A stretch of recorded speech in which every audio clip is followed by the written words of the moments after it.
اللہ ہمارے ساتھ مہربان ہو جائے، اللہ ہمارے ساتھ بڑا کریم ہو جائے، ہمارے ساتھ بڑا شفیق ہو جائے، اللہ ہمارے اوپر بڑا لطف و کرم کرنے والا بن جائے تو میں کیا کروں؟ جواب سن لیں، اللہ پاک نے یہ بات اپنے پاس چھوڑی نہیں، آپ کو دے دی۔ اس نے فرمایا انا عند ظن عبدی بی، میرا بندہ میرے بارے میں جو گمان کر لے میں اس کے ساتھ وہی ہو جاتا ہوں۔ آپ میری بات نہیں سمجھے ہیں؟ تو میں جیسا گمان، جیسا چاہو مجھے ویسا ہی ہو جاتا ہے، بس۔ تو ہمارے اوپر چھوڑ دیا، ہائے ہائے ہمارے اوپر چھوڑ دیا۔ اب ایک ہے وہ اس کو یاد کرتا ہے، 100 یادیں اور بھی گسیڑی ہوئی ہیں، ادھر بھی بات کی، ادھر بھی کی، ادھر بھی کی، دل میں لالچ بھی کیا، تکبر بھی کیا، مال دولت بھی، دنیا بھی، یہ حرص بھی، اور فلاں ڈنگان بھی، انہوں چھوڑ دیو پرے چکتے ہوئے کہ بلایا نہیں کرو، ادھر بھی گالی گلوچ، اس کو بھی برا بلا، اس کو تھپڑ، اس کو ساتھ غیبت، اس کے ساتھ کم توڑ، اس کی چوری چکاری، اس کے ساتھ زیادتی، اس کو گالی گلوچ، یہ بھی ساتھ ساتھ چلتے ہیں، ساتھ اللہ اللہ اللہ اللہ اللہ استغفر اللہ، یہ بھی چلتا ہے۔ تو اگر ہم نے ایسا کر رکھا ہے تو وہ بھی ایسا ہی کرتا ہے ہمارے ساتھ، وہ بھی کہتا ہے میری بڑی مخلوق ہے، میں نے مچھلیوں کو بھی رزق دینا، پرندوں کو بھی دینا، چرند کو بھی دینا، بکریوں کو بھی، شیروں کو بھی، حیوانوں کو بھی، پتوں کو بھی، میں نے دنیا بھی چلانی ہے، ٹھیک ہے تو بھی ہے، واہ بھائی واہ شاباش تو بھی ہے۔ انا عند ظن عبدی بی، جیسے میرے ساتھ تم چاہو میں ویسے ہو جاتا ہوں۔ اور اگر ایک ایسا ہو جائے بندہ، وہ کہے کہ مولا میں تو چاہتا ہوں بس تو میرے ساتھ آ جا، میرے ساتھ ہی بیٹھ جا، کیا ہائے ہائے، ایک ایسا گمان کر لے کہ مولا میں تو چاہتا ہوں بس تو میرے ساتھ بیٹھا رہے، میرے ساتھ بیٹھا رہے، میں تیرے ساتھ بیٹھا رہوں، میں تیرے ساتھ جڑا رہوں، تو میری بات سنے میں تیری سنوں، ہم جڑ کے بیٹھیں، میں تیرے ساتھ رہوں، تیرے پاس رہوں، تو میرے پاس رہے، کہیں اور نہ جا۔ گمان ہے نا بندے کا، جیسے چاہے کر لے، تو کہیں اور نہ جا، میرے پاس رہے۔ تو اس کا جواب دیا اللہ پاک نے، فرمایا اللہ پاک نے انا ما عبدی اذا ذاکرانی وانا جلیس من ذاکرانی۔ اس نے کہا مولا بس تو میرے ساتھ رہے۔ اللہ نے جواب دیا میرا بندہ جب یکسوئی سے میرا ذکر کرتا ہے میں اس کے ساتھ بیٹھ جاتا ہوں۔ وانا جلیس من ذاکرانی، اور جو بندہ میری یاد کرے، مگر یاد میں نے بتائی کہ پھر یاد بھی اسی کی ہو کے کرے، ڈوب کے کرے، بھول کے کرے، ہر ایک کو فنا ہو کے کرے۔ جب اس کی یاد کرے تو فرمایا میں اس کے ساتھ جڑ کے بیٹھ جاتا ہوں۔ انا جلیس من ذکرانی، جو میرا ذکر کرتا ہے میں اس کے ساتھ ہم نشین ہو جاتا ہوں، اس کے ساتھ ہم نشین ہو جاتا ہوں۔ اور ایک حدیث قدسی میں اللہ پاک نے فرمایا اہل ذکری اہل مجالستی، میرا ذکر کرنے والے میری مجلس میں بیٹھتے ہیں۔ اب آپ دیکھنے سے تو رہے، دیکھنے سے تو رہے، مگر فرمایا میرا ذکر کرنے والے بولیے میری مجلس میں بیٹھتے ہیں، میں ان کا جلیس، ان کا ہم نشین ہوں۔ تو جیسا میرے ساتھ گمان کرو گے میں ویسا ہی تمہارے ساتھ ہو جاؤں۔ تو اللہ تعالیٰ نے ارشاد فرمایا کہ جو میرا ذکر کرتے ہیں میں ان کا ذکر کرتا ہوں، اور فرمایا کہ اذا ذاکرانی عبدی فی نفسہ ذکرتہ فی نفسی واذا ذاکرانی فی ملأ ذکرتہ فی ملأ خیر منہ۔ اگر بندہ مجھے اکیلے بیٹھ کے میرا ذکر کرے، تنہا بیٹھے رہیں تصور جانا کیے ہو، اگر بندہ اکیلا بیٹھ کر ڈوب کر تنہا میرا ذکر کرے تو اللہ پاک نے فرمایا میں بھی پھر عرش پر تنہا اس کا ذکر کرتا ہوں۔ میرا بندہ اگر ذکر کرتا ہے نا مجھے، یا اللہ یا اللہ یا اللہ، اگر اس کا نام فرید ہے تو وہ آگے اللہ پاک جواب میں کہتا ہے یا فرید یا فرید یا فرید۔ قرآن مجید اور حدیث متفقہ، بندہ کہتا ہے میرے مولا، وہ جواب میں کہتا ہے جی میرے بندے۔ حدیث قدسی میں نے فرمایا اگر بندہ میری طرف ایک قدم چل پڑے، ایک قدم چل پڑے میری طرف، میری قربت کی طرف، تو میں 70 قدم اس کی طرف چل پڑتا ہوں۔ اور فرمایا اگر کوئی شخص میری طرف چل کر آئے تو میں اس کی طرف دوڑ کے آتا ہوں۔ اب یعنی گمان سے بھی بڑھ گیا معاملہ. کیا معاملہ؟ گمان سے بھی بڑھ گیا. اس لیے اللہ پاک نے فرمایا کہ ذکر کرو میرا، یا ایھا الذین آمنوا اذکروا اللہ ذکرا کثیرا، ایمان والو اللہ کا ذکر بڑی کثرت کے ساتھ کیا کرو، کثرت کے ساتھ کیا کرو. اور پھر ارشاد فرمایا آل عمران میں الذین یذکرون اللہ قیاما وقعودا وعلی جنوبہم، کہ جو اللہ کے بندے ہیں وہ ہر حال میں اللہ کا ذکر کرتے ہیں، کھڑے ہوں تب بھی ذکر کرتے ہیں، بیٹھے ہوں تب بھی ذکر کرتے ہیں، لیٹے ہوں تو کروٹ کے بل تب بھی ذکر کرتے ہیں. اور میں نے کہا تھا کہ ہمارے ایمان پر نفاق، منافقت کی گرد ہے جس نے ہمیں غافل کر دیا ہے اللہ کے ذکر سے. اس کو قرآن مجید میں اللہ پاک نے سورہ نساء میں فرمایا منافقوں کا ذکر کرتے ہوئے. کیا؟ منافقین کا ذکر کیا ہے، منافقین کا. ان کے لیے فرمایا لا یذکرون اللہ الا قلیلا. یہ منافقوں کی علامت ہے کہ اللہ کا ذکر بہت کم کرتے ہیں، بہت تھوڑا ذکر کرتے ہیں اللہ کا. جو بالکل نہیں کرتے وہ کافر ہیں، جو بالکل نہیں کرتے وہ کافر ہیں. اور جو غفلت میں رہتے اور بہت کم ذکر کرتے ہیں اللہ کا وہ منافق ہیں، وہ منافق ہیں. اور مومن کون ہے؟ والذاکرین اللہ کثیرا والذاکرات. مومن کون ہے؟ الذاکرین اللہ کثیرا والذاکرات. جو مرد ہیں تو کثرت سے اللہ کے ذکر میں رہتے ہیں، عورتیں ہیں تو کثرت سے اللہ کا ذکر کرتی رہتی ہیں. فرمایا یہ ایمان والے ہیں. اور جو ایسا کرتے ہیں اعد اللہ لہم مغفرۃ واجرا عظیم، اللہ نے ان کے لیے مغفرت تیار کر دی اور اجر عظیم تیار کر دیا. اور مومنوں کی کیفیت یہ ہے کہ اللہ کا ذکر کرتے اور ذکر الہی کی کیفیتوں سے، لذتوں سے، حلاوتوں سے، تاثیرات سے ان کے دل، ان کے روح، ان کے باطن اس طرح سرشار ہوتے ہیں کہ فرمایا وبشر المخبتین، وہ اللہ کے ذکر کی وجہ سے خشوع اور خضوع والے ہو گئے. ان کے دل ٹوٹے ٹوٹے ہو گئے، شکستہ دل ہو گئے ہیں. ان کے دلوں میں رونق نہیں رہتی. جو اللہ کا ذکر کرتا ہے علامت ہے اس دل میں رونق نہیں رہتی. جو اللہ کے ذکر کے اثرات اپنے دل پر وارد کرتا ہے اس کے دل میں سختی نہیں رہتی. جو اللہ کے ذکر کی کیفیات سے اور لذتوں سے اور حلاوتوں سے اور اللہ کے ذکر کی شراب کے جاموں سے بھر بھر کے پیتا رہتا ہے اس کے دل میں شقاوت نہیں رہتی، اس کے دل میں سختی نہیں رہتی، اس کے دل میں بدبختی نہیں رہتی، اس کے دل میں تکبر نہیں رہتا، رونق نہیں رہتی. وہ کیا؟ ان کے دل وہ ٹوٹے دل والے ہوتے ہیں، ان کے دل نرم ہوتے ہیں، ان کے دل گداس ہوتے ہیں، ہر وقت رونے کے کنارے پہ رہتے ہیں، ہر وقت رونے کے بارڈر پہ رہتے ہیں، ہر وقت رونے کے قریب رہتے ہیں. کوئی بات چھیڑ دے یار کی بات ہو جائے تو بس آنکھیں چھلک پڑتی ہیں، آنکھیں چھلک پڑتی ہیں اور دل بہل جاتے ہیں، رونگٹے کھڑے ہو جاتے ہیں، جسم لرز جاتا ہے اور پورا جسم اللہ کے ذکر کے ساتھ ایک کیفیت بن جاتا ہے.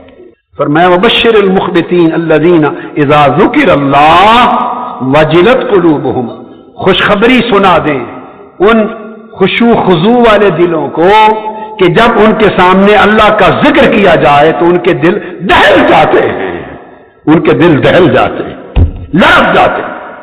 آقا علیہ السلام نے فرمایا حدیث پاک میں ہے کہ ذکر کرنے والا غافلوں کے اندر میرا ذاکر، غافلوں کے اندر میرا ذاکر، ذکر کرنے والا، مجھے یاد کرنے والا ایسے ہے جیسے سوکھے ٹوٹے درختوں کے جنگل میں کوئی ایک سرسبز درخت کھڑا ہو. ایک جنگل ہو، ہر طرف سوکھے درخت ہو، خشک تنے ہوں، ٹہنیاں خشک ہوں، ٹوٹے خشک اور ہر قسم کے سوکھے درخت اور پودے ہوں، کہیں سبزی ہریالی نظر نہ آئے. اس سوکھے جنگل میں ایک سرسبز و شاداب درخت نظر آئے تو دیکھے پھر اس درخت کی قیمت کیا ہوگی، اس کے سائے کا عالم کیا ہوگا. فرمایا غافلوں کی دنیا میں اور غافلوں کے ہجوم میں میرا ذکر کرنے والا اس سرسبز و شاداب درخت کی طرح ہوتا ہے. ہائے ہائے. حدیث پاک میں آقا علیہ السلام نے فرمایا، حضرت انس روایت کرتے ہیں رضی اللہ تعالیٰ عنہ، حضور علیہ السلام نے فرمایا صحابہ کرام سے، بھئی جب تم جنت کے باغات کے پاس سے گزرو، جب تم جنت کے باغات کے پاس سے گزرو تو رک کر تھوڑے سے ان باغات میں سے پھل کھا لینا، چر لینا یعنی پھل میوہ تھوڑا تھوڑا ہر درخت سے اتار کے کھاتے جانا۔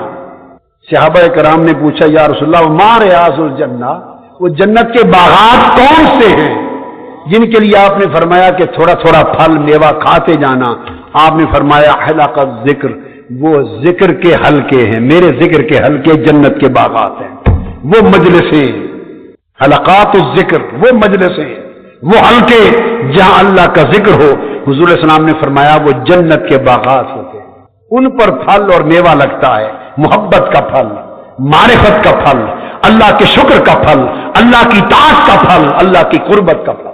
اور حضور علیہ السلام نے فرمایا کہ تمہیں بتاؤں ایک ایسا عمل جو ہر عمل سے افضل ہے، حتیٰ کہ فرمایا اللہ کی راہ میں جہاد کرتے ہوئے اپنے خون بہانے اور تلواریں توڑنے سے بھی افضل ہے۔ صحابہ کرام نے پوچھا یا رسول اللہ فرمائیے وہ کون سا عمل ہے؟ فرمایا صبح و شام اپنی زبان کو اللہ کے ذکر سے تر کرنا، صبح و شام اپنی زبان کو اللہ کے ذکر سے تر کرتے رہنا۔ اور جامع ترمذی میں بھی حدیث حضور السلام حضرت ابو الدرداء روایت کرتے ہیں، فرمایا کہ تمام اعمال سے بہتر، حتیٰ کہ سونے چاندی کے انبار اللہ کی راہ میں خرچ کر دینے سے بہتر، دشمنوں سے جہاد کرنے اور اللہ کی راہ میں گردنے کاٹنے کٹوا دینے سے بہتر عمل کون سا ہے؟ فرمایا ہمیشہ اللہ کے ذکر میں رہنا، ہمیشہ اللہ کے ذکر میں رہنا۔ حدیث پاک میں ہے حضور علیہ السلام فرماتے ہیں کہ جب میں شب معراج اوپر گیا آسمانوں پر تو میرا گزر ایک ایسے شخص کے پاس سے ہوا، وہ عرش کے نور میں ڈھانپا گیا تھا۔ دیکھو اس سے مراد ایک فرد نہیں ہوتا، یہ سمبولک بیان ہوتے ہیں، یعنی جو ایسا عمل کرے گا اس کو یہ درجہ ملے گا، ایک سمبل ہوتا ہے۔ فرمایا میں نے ایک شخص کو دیکھا جسے اللہ نے عرش کے انوار کے ساتھ ڈھانپ رکھا تھا۔ سبحان اللہ! آپ آرزو نہیں کرتے کہ عرش الہی کے انوار میں آپ کو عرش الواحی کے انوار آپ کا لباس بن جائیں، چادر بن جائیں، ان میں ڈھانپ دیے جائیں؟ ڈھانپا ہوا تھا۔ اس کے انوار اور تجلیات کی کیفیت دیکھ کر میں نے پوچھا جبرائیل سے یہ کوئی فرشتہ ہے؟ امت کو سمجھانے متوجہ کرنے کے لیے سوال کر رہے ہیں، یہ کوئی فرشتہ ہے؟ عرض کیا نہیں یا رسول اللہ فرشتہ نہیں۔ میں نے پوچھا پھر کوئی خوش بخت اونچے درجے کا نبی ہے، بلند رتبہ نبی ہے؟ عرض کیا یا رسول اللہ نبی بھی نہیں۔ میں نے پوچھا پھر یہ کون ہے خوش نصیب؟ جبرائیل نے عرض کیا یا رسول اللہ یہ آپ کی امت میں سے وہ شخص ہے جو ہر وقت جس کی زبان اللہ کے ذکر سے تر رہتی تھی، یہ اللہ کا ذاکر ہے، ہر وقت صبح و شام اللہ کا ذکر کرتا تھا اور اللہ کے ذکر سے کبھی غافل نہیں ہوتا تھا، اور اس کا دل مسجد سجود اور عبادت کی طرف لٹکا رہتا تھا اور اپنے ماں باپ کو کبھی گالی نہیں دیتا تھا۔ یہ وہ شخص ہے کہ ہر وقت اللہ کے ذکر میں لگا رہتا تھا۔ آقا علیہ السلام نے فرمایا حدیث پاک میں حضرت ابو الدرداء رضی اللہ تعالیٰ عنہ ہی راوی ہیں، فرمایا حضور نے کہ قیامت کے دن بعض لوگوں کے گروہ قومی اجتماع کی شکل میں گروہ در گروہ ایسے ہوں گے کہ ان کا حشر ہوگا، قیامت کے دن وہ بلائے جائیں گے، بڑی عزت کے ساتھ بلائے جائیں گے، بڑے اکرام کے ساتھ بلائے جائیں گے، اور ان کے چہرے روشن ہوں گے، نور کی طرح چمک رہے ہوں گے، ان کے چہروں سے نور چمکتا ہوگا، اور ان لوگوں کو حکم ہوگا کہ ممبروں پر بیٹھ جاؤ، وہ ٹیلوں اور ممبروں پر بیٹھ جائیں گے، اور وہ ٹیلے اور ممبر موتیوں کے بنے ہوئے ہوں گے، موتیوں کے ممبروں پر بیٹھ جائیں گے، اور دنیا ان پر رش کرے گی۔ ان کے اعزاز و اکرام کو دیکھ کر، اللہ کی بارگاہ میں ان کی قدر و منزلت کو دیکھ کر، اللہ کی بارگاہ میں ان کی قدر ان کی قربت کو دیکھ کر، ان کے چہروں سے چمکتا نور دیکھ کر دنیا دنگ ہوگی۔ وہ پوچھیں گے سمجھیں گے شاید یہ انبیاء ہیں، حکم ہوگا نہیں یہ انبیاء نہیں۔ وہ پوچھیں گے شاید یہ شہداء ہیں، بتایا جائے گا نہیں یہ شہداء نہیں ہیں۔ تو پھر ایک دیہاتی کھڑا ہو گیا صحابی، گھٹنوں کے بل آقا کے قدموں پہ گر پڑا، صحابی تھا، عرض کی آقا ہمیں فوراً بتائیں کہ وہ خوش نصیب نبی بھی نہیں شہید بھی نہیں، اتنا بلند درجہ جنت کے دن ان کو حاصل ہوگا، وہ کون ہوں گے؟ فرمایا مختلف قوموں